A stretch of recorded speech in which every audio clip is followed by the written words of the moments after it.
So, welcome to the Vet S.O.S show, brought to you by the Who You Know Network. Remember, don't drown in the sea of transition. Grab the Vet S.O.S lifeline. I hope you're ready for some extreme knowledge bombs here. We got a very special guest in Mark Overberg, who is the director of Army retirement. He's going to be sharing with us a ton of information here. So we want to make sure that we get right to the questions here as quickly as we can.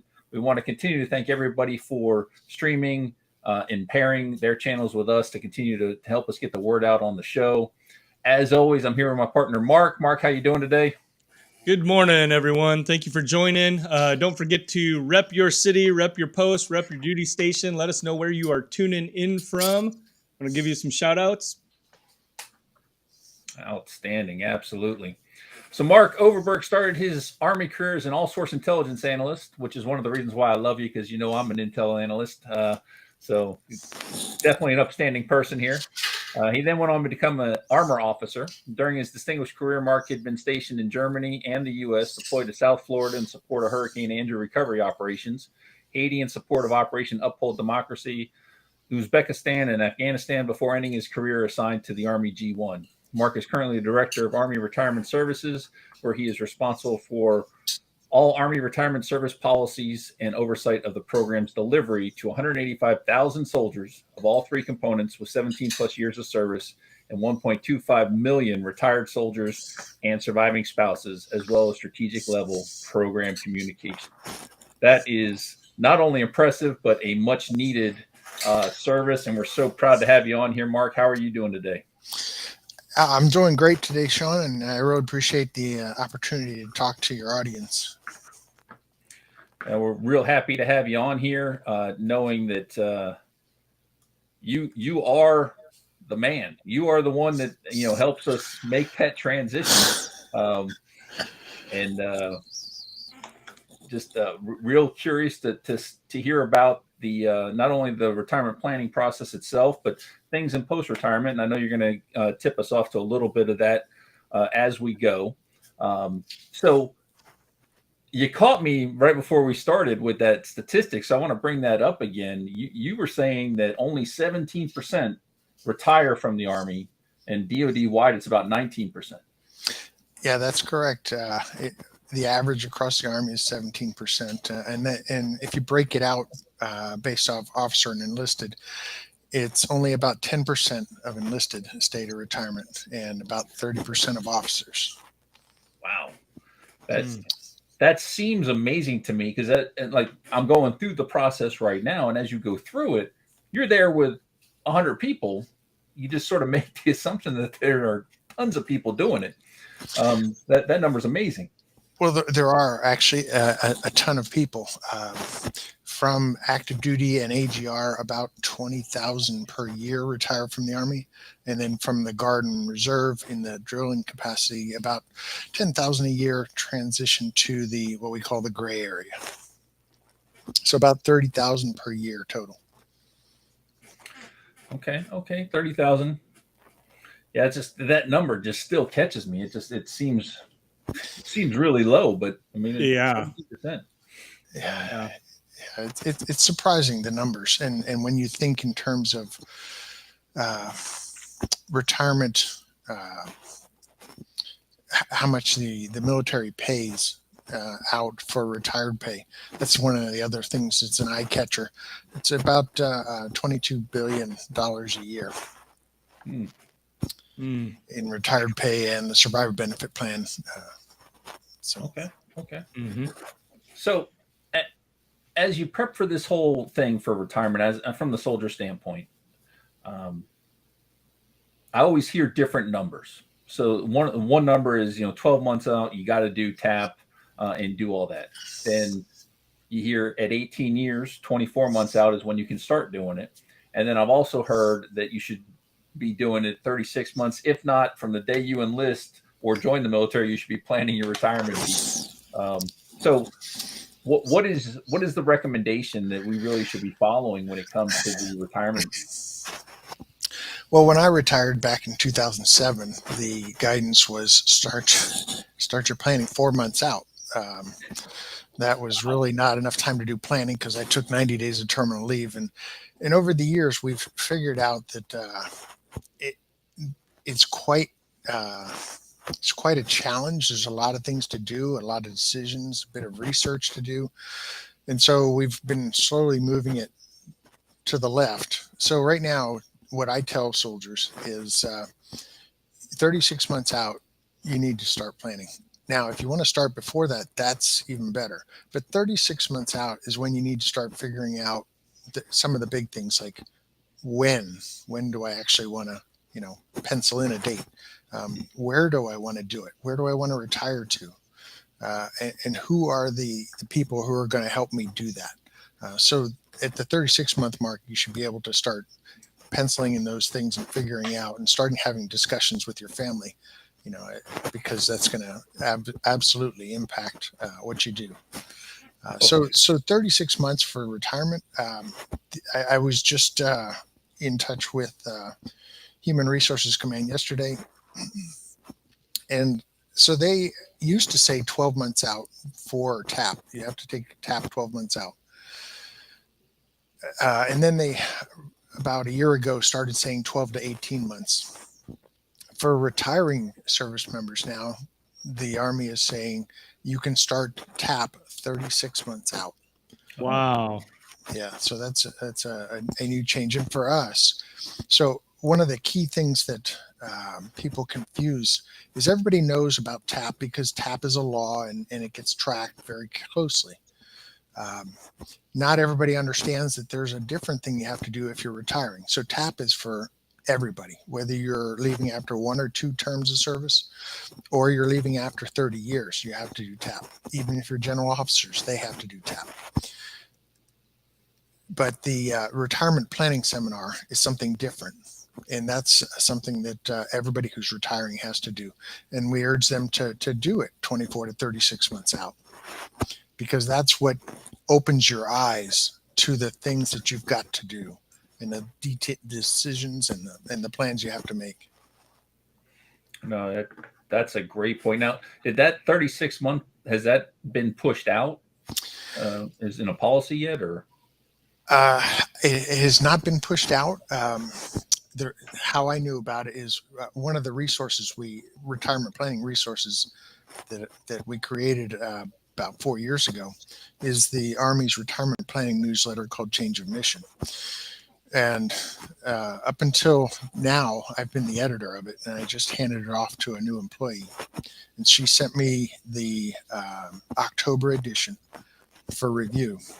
One of the articles in there comes from Human Resources Command, and it's talking about TAP, and that's where they put the 24 to 36 months out for taking TAP if you're retiring. So yeah, that is coming out. That's maybe a little. I'm stealing some of their thunder, but Breaking news here. Breaking news. That's because when you're active duty, you hear all kinds of different rumors, if you will, about things that are changing coming down the pipe, and sometimes as it goes through each echelon, by the time you actually learn about it, could be forever. Because I know 2 years ago or a year ago there was a rumor that they were going to push the retirement. You could submit your retirement 2 years out instead of 1 year. Guess I'm not going to what? put you on the spot. You don't have to talk about that one, but No. Actually, it's not official yet. We are about to start a pilot where service members will be required to submit. This is Army policy that we're talking about. Service members will be required to submit for retirement at least 12 months out, but no more than 24 months out. So moving the time frame from 9 to 12 to 12 to 24 months out, that'll allow soldiers to, if they know retirement is what where they're going to go, and they don't want to do more than that, they can submit. Once we implement this, it'll start in January, but once we implement it, they'll be able to put in their request for retirement 24 months out, and that should prevent them from PCSing and start to put them on the glide path to retirement.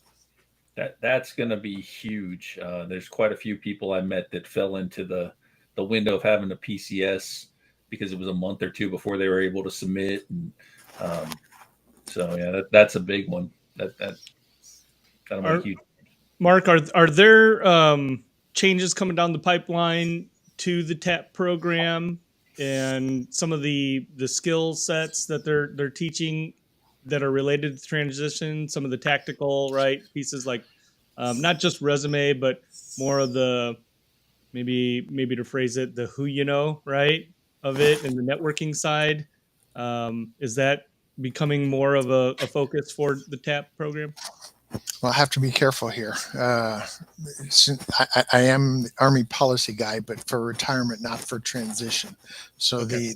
the Army policy guy for transition actually resides at Human Resources Command. So I got to be careful not to speak about stuff in his lane because I'm not necessarily the subject matter expert and definitely not the policy proponent. So I'm afraid I can't answer that one. Understand. We get around to playing Stump and Mark here. Yeah. We talked about it yesterday. I don't like to play that game. Yes. So, one of the things that I've heard it referred to quite a bit is that retirement is a process. Not just an event. So we all have some sort of retirement event. Where we have the family and everything, a little ceremony, whether it's the official on post ceremony or your own private thing. But why do we hear it referred to as a process? Well, that's absolutely a truism. If the member thinks about retirement as an event, then they're foregoing all of that preparation, all that planning, and they walk out and don't have a smooth landing in retirement. So to take the idea that it's a process means I have to do some preparation. I have to think through some things. It's not as simple as I think at first. And so that's why it's a 36 month process right now. There's a lot of details that people probably the three things, when talking about retirement planning, was probably three things that people trip up on. The first one is not starting soon enough. Some people think it's just out processing. No, it's not. It's about changing careers. It's about changing a way of life that you've had for 20 to 30 years. So starting early, and a lot of that planning is mental, gearing yourself up to doing something different in a different climate, a different atmosphere. So not starting early enough is one of the big ones. Underestimating the amount of thought and work that's going to take. This is not out processing. There is much more involved. And number three, not involving the family. Involving the spouse and the kids who are going to be impacted by it is a key point. On that thought, I urge service members to take their spouses as much as possible to the transition assistance program classes, to the retirement planning seminar, because number one, that's two sets of ears. And that when somebody says something to you and your spouse, he or she hears one thing and you hear something different. And it's a partnership in marriage, and so you divide up chores and things, so maybe one person is the one who pays the bills and so manages the budget. Maybe one is the person who manages the healthcare in the family, especially if you have children. And so the other one, often that's the service member, doesn't manage the healthcare in the family and doesn't think to ask questions that the spouse will do. So that's huge. Yeah, I'm gonna drop a bomb on that one, because again, in one of the previous shows, we talk about career transformation being financial transition, right? And that's actually the industry that I'm in. So one of my questions is, sounds like they address that, and I'm prior service, not retired service, so I didn't go through that and get that information. But what kind of, I guess, pieces of that program on the financial guidance side is the Army currently offering? Can you talk a little bit more about that? And then what are they looking to maybe offer? Some of the things that they're looking to help with on the financial side of the transition. Sure. So in 2018, well, it was a 2016 law, but it got implemented the 1st of January 2018. Congress implemented two new things in terms of retirement and financial preparation. The first one was the blended retirement system, and we could talk for 30 minutes on that by itself. But that's a huge culture change. It causes service members to be responsible for a portion of their retirement. It's not, all paid by the government. You have to contribute to a portion of it. So that forces them to start thinking about that in retirement as soon as they come in. So that's a big change. The other big part of that law was the directive for the services to provide financial counseling at touch points throughout the career, from the time the service member comes in to the time they retire. Those are some touch points like that would be promotions, PCSs, having a child, getting married, and then of course in retirement planning. One of the big tools that I urge service members who are planning for retirement to do, and they can do this at any point, but certainly you want to do it around 3 years out. Go to another website that I run called the My Army Benefits website. At the My Army Benefits website, there is a retirement calculator. And when you go to that, it'll ask you for your CAC card. So you put the CAC card in, and what it does is first, of course, validate you are who you say you are. And then it reaches over into the Army personnel system, which we're in the process of changing over to IPSA now. But it'll pull pertinent data from your personnel file into the calculator. So you don't have to know what your deems date is or what that even is. Your pay entry basic date, your basic active service date. It pulls all that information into the calculator. So all you have to do is say, here's the date I want to retire. It'll know, based off of your deems date, which of the 4 retired pay plans you're under. So it'll know which formulas to use. And then it'll calculate your retired pay for you. And if you're not committed to a certain date, and you can say, all right, how about this date? And then you can play what if games. What if I stay an extra year? What's that going to do for my retired pay? And so that's one of the financial tools that we have for people who are retiring. Yeah, it's great to see that there are some counseling opportunities there. The problem's the same, right? Whether it's in the military or civilian sector, people just aren't getting help, right? Or enough help. And so we see this all the time, right, in the civilian sector, because we help tons of career transition folks in the civilian sector. And, there's a false sense of security, I think. And it sounds like that while the program is great, this new program, starting 2018, and I had heard about that, where there's going to be some skin in the game, right, on the service members. Now it's not just all done in the pension for them, but that was a component of the military, even when I was in, right, because that program wasn't here. I was in the 90s, and I got no financial counseling. I mean, I'll just be honest. I spent every dime I made because I was young and dumb and just had that city paycheck coming in. But I think a lot of people prior to this new program have just had kind of a false sense of security, where they know that they've got this pension coming in, but there's no real financial counseling or guidance, even just some on maybe the basic budgeting, right? And so once you get into career transition as a military member, right, that paycheck is coming in still. So, but you've got a whole new set of maybe expenses, liabilities that you're addressing. And, you've got even transition with the move, finding a new job, some of those expenses. I I think that that's important. And then tied in with that, you also had mentioned benefits, right? Because your benefits do change as well. Health, your family, what they qualify for and can get to a certain extent, and how that processes work, because you're not on post or base anymore, right? And so all of that changes too. So hopefully that's part of that program too, and I'm guessing it probably is. Yeah, absolutely. And so the financial counselors, they have normal accreditations, certified financial planner, ACH. There's different accreditations, but they're all, and they typically work out of the Army Community Service office.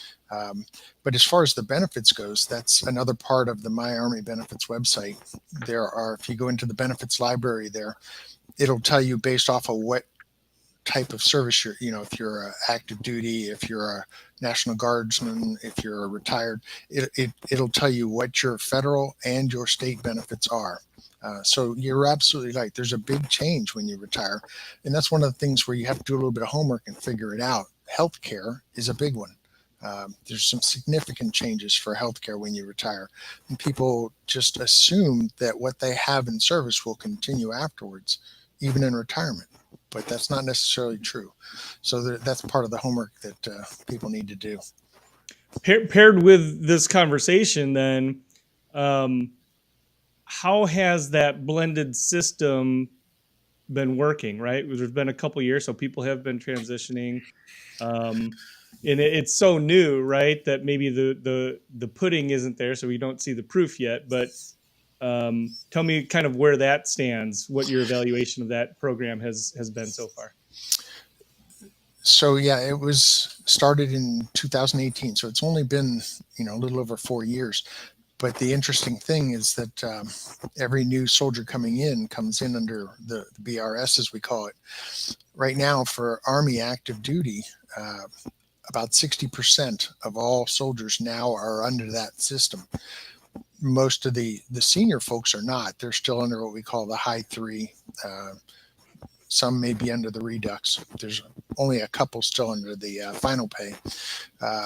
So there's a bit of a change. So we don't know a lot of detail. During that year of 2018, service members who had less than 12 years of service could opt into the new blended retirement system. But they're not going to start retiring until around 2026. So we're not seeing the retirement end of the impact yet. But it's surprising to people the number of service members that are under the new system already. And it's a voluntary system, right? You can opt to save or not, or is it mandatory?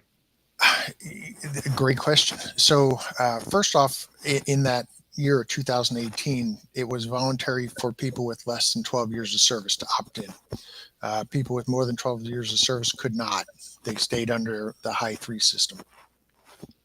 But once they're in, so let's take real quick a new soldier coming in, the way it's set up, and this is taken off of civilian experience. The military has copied what works in civilian area. A new private coming in is automatically set up to put 5% of his base pay into the thrift savings plan. And it's set in a fund. It's one of the life cycle funds. So it's a mixture of stocks and bonds. And that will gradually change automatically over time as he ages. So it's set up for a age appropriate life cycle fund. So the younger folks will have something that's a life cycle 2060 or 2065 when they plan to retire eventually. And so they can change that 5% down to 0 if they want. The law will change. If they change it to 0, the law actually sets it back to 5% the following year. So they would have to, it's trying to, set people on the right path towards retirement. And so, yeah, there is some flexibility. They can change things. Okay. Looks like Mark got kicked out somehow. So we have come down to the end of our first segment. The good thing is, though, we got Mark Overberg coming back for a second segment to talk more about the retirement process. We just dwelled a little bit on the pre-retirement type stuff. And we could honestly probably do 40 episodes with you talking about both pre and post retirement. So much goes into it. If you had to give one tip as we close this episode, one tip for service members, Army service members preparing for retirement, what would that one tip be? Well, it's a combination. Start early in order to do your homework.